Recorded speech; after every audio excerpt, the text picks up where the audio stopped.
Well, folks, the moment has arrived. Xero Shoes H-Trail Sandals are here. And I'm not exaggerating when I say that I've been waiting for Xero to drop this sandal since I first started running. But does it live up to expectations? In this review video, I'll be discussing why this sandal is so significant, what voids it fills, what I like about it, what I don't like about it, who is it for, what is it best for, and how you can snag a pair for yourself. But before we get started, I need to disclose that as a Xero Shoes affiliate, I did receive this complimentary pair in exchange for my honest opinion, and that's precisely what you're going to get. Likes, dislikes, everything in between. If this review video helps you in the sandal shopping experience, I'd appreciate it if you would use my referral link in the description of this episode. If this sandal doesn't seem like the one, but you're interested to see what other Xero Shoes models may best fit your needs, I've also linked a quiz that you can take to help you find something more appropriate. So, okay, let's get into the sandal. For those of you who know me, you know that I'm a sandal junkie. This isn't even all of them. So I know what I like, what I don't like, and what sandal is best for which application, or what application, you know what I mean. Even though a pair of Xero Z-Trails and Genesis models were my first pair of sandals, they weren't my favorite. The Z-Trek and the Z-Trail mid-straps rubbed the sides of my midfoot a little raw when running, and harder rubber soles of the Z-Treks and the Genesis Huaraches are a little slappier on harder surfaces, largely because they don't really shape to the foot on the bottom on contact. So see, I'm not just a shill for a Xero. For this reason, I became a fan of Shama sandals' flexible soles, smooth straps, and snuggly footbeds. But Shamas are all handmade in the US and aren't cheap. Most of mine retail for more than $100 or more. Yes, for flat sandals. So I was very impressed when I saw the H-Trail drop and thought, it's about time. So, what is the H-Trail in my opinion? The H-Trail sandals almost seem to be Xero's response to Luna, Shama, Bedrock's, Monks, and most other creators of rugged Huaraches. They're essentially a Z-Trails sole topped with an all-new Huarache-style toe thong strap system instead of a midfoot sport sandal strap. And yes, a strap, unlike a cord lacing of the Genesis, which works well, but maybe not for a sole this substantial. It does, however, maintain a soft and slightly stretchy cord style between the toes, which I think is a genius design move because one of the biggest problems with other toe thong Huaraches Earth Runners, tend to have a less than comfortable strap between the toes.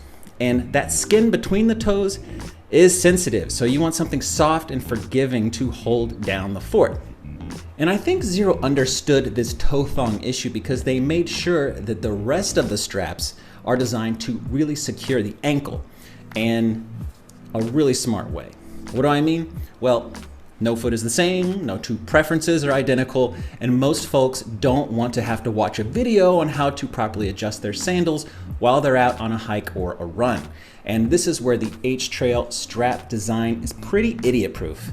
This strap design has 4 points of adjustment, maybe more, around the back, left, right, and on top of the midfoot. And for most folks, I'd recommend loosening all of the straps as much as they go. Place your foot on the sole where you want it and where the toe thong is the most comfortable, and then incrementally tighten each contact point where you want it.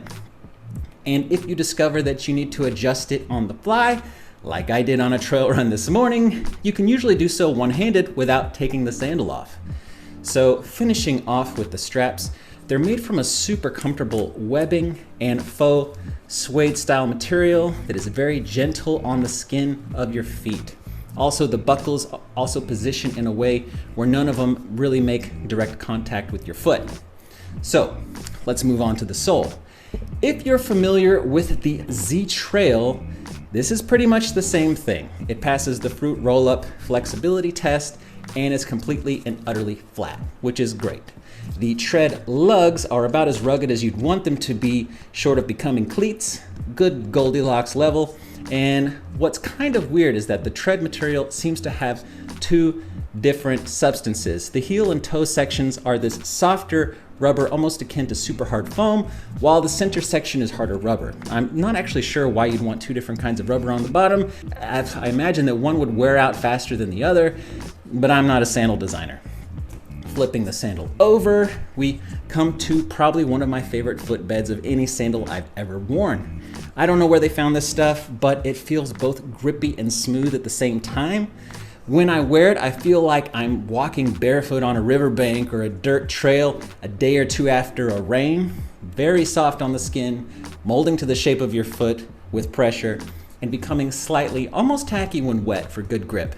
I wish this style of footbed was on some of my other more expensive sandals, and though it is not as tough as some of my more expensive sandals, I think the suppleness, is that a word, will cause the footbed to slightly break into the shape of your foot, like an old pair of Doc Martens. For example, I've only put about 30 miles on these, and you can already tell where my big toes and heels have slightly worn into the material. Some may think that's a sign of poor quality, but I think it will mean better fit as the sandals age, like a baseball mitt.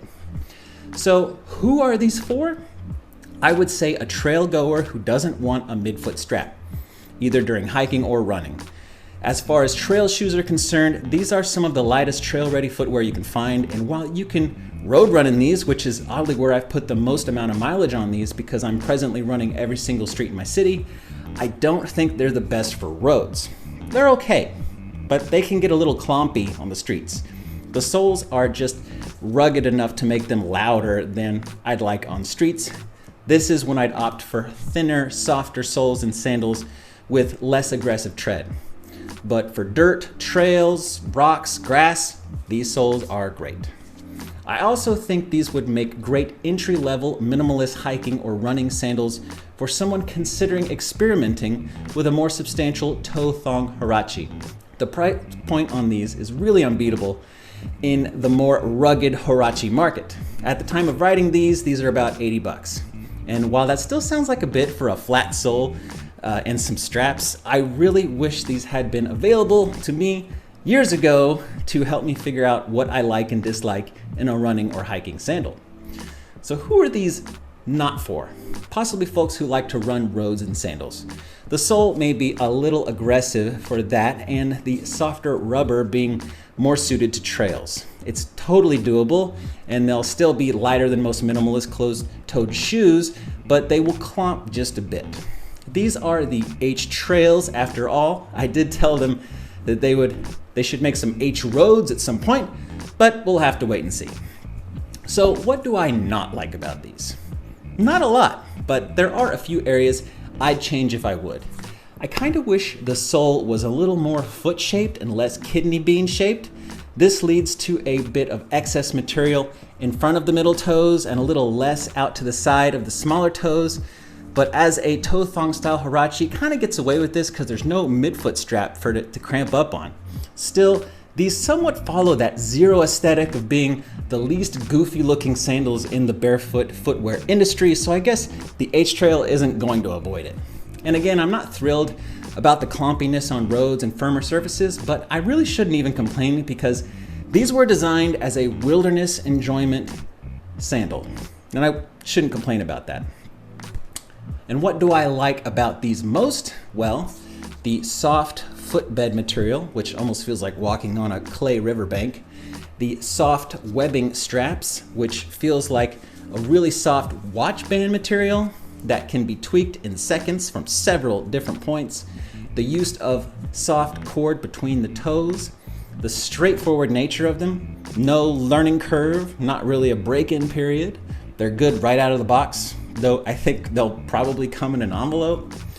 Well, that's my take on the all-new H-Trails from Xero Shoes. If you found this review helpful, consider liking this video and using the link in the description to pick up your own pair. Doing that allows me to keep bringing you reviews on some of my favorite gear. If you're not quite in the market for these, but want to find the right Xero shoes to fit the activity of your choice, check out the quiz in the description to help you find your ideal set of kicks that allow your foot to function more naturally. If you've made it this far, you've probably liked this video, and you probably like some of my other videos, so why not subscribe? Also, check out other videos and feel free to share them with your friends. I've been Ken, reminding you to stay kinetic and find fun movement. Is that good for the thumbnail if I do this? Wait, move this here, let's put this here. Okay, it's a little better. Like this? Do I look crazy? Where am I gonna put the words? Okay.